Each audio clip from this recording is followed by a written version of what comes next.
तो दोस्तों, ऐसा नहीं है कि जो वीडियो पहले अपलोड हो चुके हैं वो आप लोगों के आने वाले जो एग्जाम है उसके लिए इम्पोर्टेंट नहीं है। ठीक है, तो जितने भी प्लेलिस्ट में वीडियो आप लोगों को मिल रहे हैं, बहुत सारे बच्चों ने सवाल पूछा कि सर ये क्या ये क्वेश्चन इम्पोर्टेंट है। ऐसा नहीं है कि वो इम्पोर्टेंट नहीं है, कभी ना कभी वो रिपीट हो रहे हैं एग्जाम में। किस टाइम में कौन सा क्वेश्चन रिपीट हो जाए ये कहना बहुत ही मुश्किल है।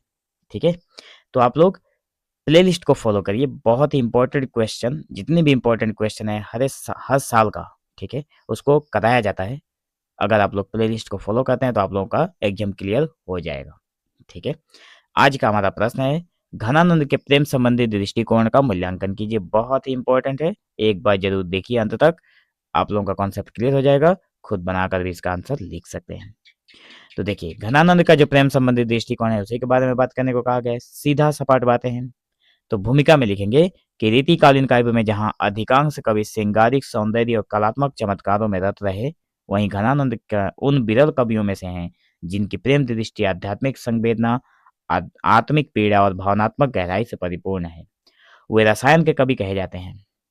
घनानंद को रसायन का कवि भी कहा जाता है क्योंकि उनके यहाँ केवल प्रेम केवल कामनाओं की अभिव्यक्ति नहीं बल्कि भावात्मक समर्पण और विरह की वेदना और आत्मदर्शन की अनुभूति है। उनकी प्रेम दृष्टि को केवल रीतिकालीन प्रवृत्तियों में बांध पाना बहुत ही कठिन है। रीतिकाल में ज्यादातर वर्णन हुआ था श्रृंगार का, लेकिन कहा गया है कि केवल मतलब रीतिकालीन की जो प्रवृत्तियां रही हैं उनमें घनानंद के प्रेम को बांध पाना या फिर बांध कर रखना बहुत ही मुश्किल है, बहुत ही कठिन कार्य है। वह इन सबसे आगे जाकर प्रेम को एक साधना और भक्ति का रूप दे देती है। मतलब घनानंद का जो प्रेम है आगे चलकर वो एक भक्ति का रूप ग्रहण कर लेती है। तो घनानंद के प्रेम दृष्टि का जो मूल्यांकन अगर हम लोग कहने करने जाएं तो पहला नंबर बिंदु निकल कर आता है प्रेम का आत्मिक रूप। देखिए, घनानंद के काव्य में प्रेम केवल शारीरिक मतलब घनानंद भी वही बात कहते हैं जो आगे के कवियों ने कहा। ठीक है, तो घनानंद के काव्य में जो प्रेम है वो केवल शारीरिक संबंध नहीं रखता है प्रेम से, बल्कि हृदय की पुकार और आत्मा का अनुभव है। हृदय की पुकार होनी चाहिए और आत्मा का अनुभव उसमें मिलना चाहिए, तो उनके काव्य में वो मिला। उनका प्रेम में आत्मिकता, माधुर्य और समर्पण जो है प्रमुख रूप से दिखाई देता है।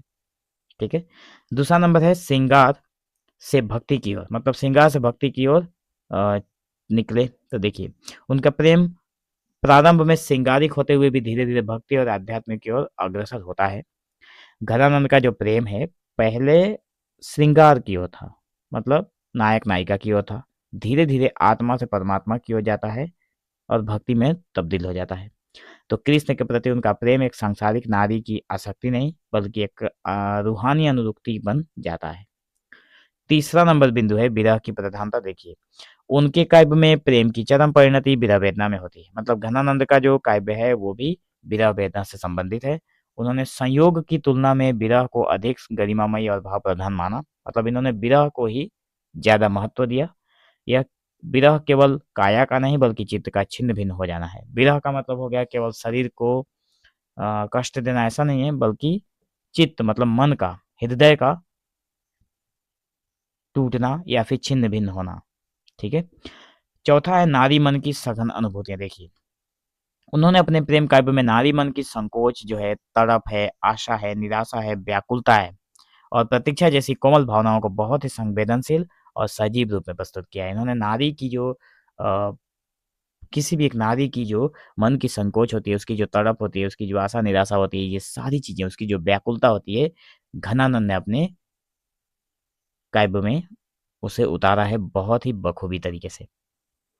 पांचवा नंबर है भावात्मक तीव्रता और मार्मिकता। देखिए, उनके काव्य में मतलब घनानंद के काव्य में एक अंतरात्मा की करुण पुकार सुनाई देती है। घनानंद के काव्य में एक अंतरात्मा की आवाज सुनाई देती है। ठीक है, वो प्रेम को केवल एक विषय नहीं बल्कि एक भाव, विस्फोट और आत्म अर्पण मानते हैं। इस कारण उनकी भाषा अत्यंत मार्मिक और छू लेने वाली, मतलब दिल को छू लेने वाली भाषा होती है। ठीक है, काव्य में घनानंद की। ठीक है, छठा नंबर बिंदु है स्वयं की पहचान का माध्यम। घनानंद का प्रेम जो है उनके आत्मिक आत्मचिंतन और आत्म स्वीकृति का माध्यम बन जाता है। मतलब स्वयं को पहचानने का एक माध्यम बन जाता है। और उनके प्रेम में मैं और तू का भेद मिट जाता है, वहाँ एकाकार की अवस्था उत्पन्न हो जाती है। मतलब घनानंद के प्रेम में मैं और तू जैसे शब्द नहीं आते हैं, वहाँ पर एक अलग तरीके से शब्द प्रयोग किए जाते हैं। मतलब ये सारी की सारी चीज़ें, मतलब उनका प्रेम ही एकाकार रूप ग्रहण कर लेता है, जो कि आत्मा और परमात्मा का संबंध बताता है। 7वां नंबर है संवेदनशील विरक्ति का भाव। देखिए, घनानंद ने सांसारिक मोह और कूटनीति से घृणा करते हुए संसार से विरक्ति और प्रेम में पूर्ण समर्पण की भावना को प्रकट किया है, जो उन्हें एक विरक्त प्रेमी के रूप में प्रेमी का रूप देती है। मतलब घनानंद ने क्या किया है, सांसारिक जो मोह माया है, कूटनीति है, उससे बाहर निकलकर इन्होंने खुद को समर्पण कर दिया है प्रेम में। ठीक है, तो यह एक बहुत ही विरक्त प्रेमी का रूप ले लेती है, उनका जो प्रेम है। ठीक है, प्रेम में लोक मर्यादा की अवहेलना। उन्होंने क्या किया, सामाजिक बंधनों, मर्यादाओं और प्रतिष्ठा की चिंता किए बिना प्रेम को सर्वोपरि माना। घनानंद ने किसी की भी, कहीं पे भी, किसी भी लोक लाज की, मर्यादा की कोई बात नहीं सोची, उन्होंने प्रेम को ही सर्वोच्च माना। जैसे कि उनका जीवन भी दर्शाता है, यह दृष्टिकोण उन्हें प्रेम का विद्रोही बनाता है। 9 नंबर का है अनुभव की सच्चाई। देखिए, उनके प्रेम काव्य में कल्पना की उड़ान कम और जीवन की अनुभूति अधिक है। मतलब जो प्रेम काव्य है, उसमें कल्पना बहुत कम दिखाई देता है और जीवन की जो अनुभूति है, जो वास्तविकता है, वो बहुत ही अधिक है घनानंद के प्रेम काव्य में। उन्होंने प्रेम को एक अनुभूति सत्य की तरह प्रस्तुत किया, जिसमें कोई बनावटी या अलंकरण नहीं किया गया है।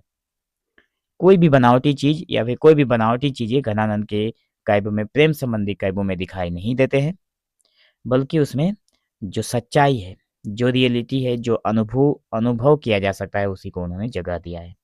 10 नंबर का बिंदु है अव्यक्त से व्यक्त की ओर यात्रा। मतलब जो कही ना जा सके, उस ओर से उन्होंने कहने योग्य ओर यात्रा किया। जैसे घनानंद का प्रेम निज की मौन पीड़ा के को शब्दों में ढालने की प्रक्रिया है। मतलब अपने किसी भी व्यक्ति की जो मौन प्रक्रिया होती है, उससे निकल कर उसके शब्दों में पीड़ा को व्यक्त करने की ओर एक प्रक्रिया है, जैसा उन्होंने किया है। वे अपने प्रेम को व्यक्त करके एक मौन क्रंदन को साझा करने का प्रयास करते हैं।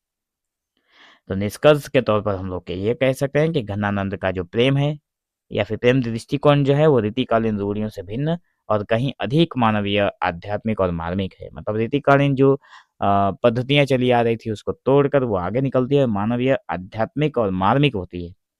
उनका प्रेम जो है सजीव होता है, आत्मिक होता है और वैयक्तिक अनुभव का रूप है, जो पाठक के हृदय को गहराई तक स्पर्श कराता है। इसलिए घनानंद को वेदना का कवि भी, या फिर विरह का गायक, या फिर प्रेम का तपस्वी कहा जाता है।